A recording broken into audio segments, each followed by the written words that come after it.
কি পরিমা প্রেমিক নিয়ে নাকি বলেছ? জি কাকা, এই যে উনি। দেখতে সুন্দর তো ভালোই আছে, এবার বিয়ে শাদী করে নাও। জি কাকা, দোয়া করবেন। আপনি কি সারাক্ষণ মিথ্যা বলেন? মিথ্যা কোথায় বললাম? আমি আপনার প্রেমিক।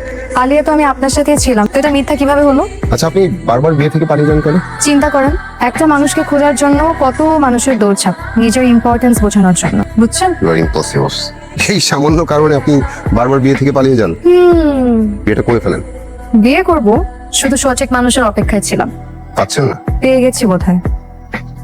মাথাটা একটু মোটা, কিন্তু মনটা ভালো। শেষে গাধা।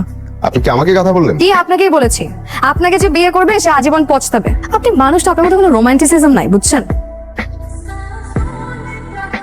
আসলে শহরের জীবনটা কেমন দেয় এইখানে যে এত চমৎকার। কিন্তু এটাও তো শহরই, মানে একটু সাইডে, কিন্তু হ্যাঁ। জি ভাইজান বলেন। তুই যে পোলারে নিয়ে পুরো গ্রাম ঘুরে ঘুরতেছস, এলাকার মানুষ কি চিন্তা করতেছে? তুমি কি ভাবতেছো? আমি কি ভাবতেছি বুঝতেছস না? না ভাইজান, আমি আসলে বুঝি না। দেখো ভাইজান, উনি হলো আমাদের মেহমান। মেহমানকে আপ্যায়ন করা আমাদের কর্তব্য। গ্রামটা ঘুরে দেখাবো না? তো তোমরা তো বড় ভাই হিসেবে কোনো দায়িত্ব পালন করো, আমি একা ছোট বোন, সব দায়িত্ব একা পালন করতেছি। ছি ভাইজান, ছি। ভুল হয়েছে, সরি।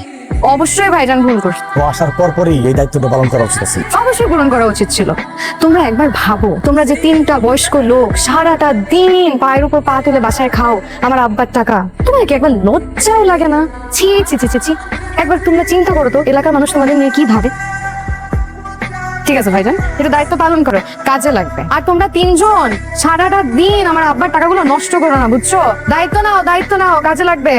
কিরে জিগাইলি কি আর বুঝটা দিয়ে গেল কি? মোর আর বুঝছ নাই? আব্বা সবসময় কি কয়, জানলা একটা ব্রেন দিছে, ব্রেনটা যদি দুনিয়াতে না খাড়াও তো মরার পর আল্লাহর কাছে কি করে দিব? তখন কইলাম কি আর অ্যান্সার শুনি। ঠিকই তো কইছে, বাসায় মেহমান আইলে মেহমানের একটু খেদমত করতে হয় না? তো ছাদে তো মাল নাই, একটু মাথাটা খাড়া। তুই ঠিকই কইছিস ভাই, সব বোঝালা তো করে দিছে, আমার কোনো বুঝেই দেয় নাই। রুদ্র, এদিকে আসো, এদিকে আসো। বসো বসো, তুমি তো শহরের ছেলে, দেখো তো আমার ফেসবুকটা ঠিক আছে কিনা। কেন, কোনো সমস্যা হচ্ছে? না, ওই যে আমাদের জহির মুন্সি আছে না, ওর ফেসবুকের থেকে নাকি টাকা আসে, আমার তো আসে না। আপনার তো মনিটাইজেশন সেট আপ করা নেই। যা যা করার আগে করে দাও। আচ্ছা, করে দিচ্ছি।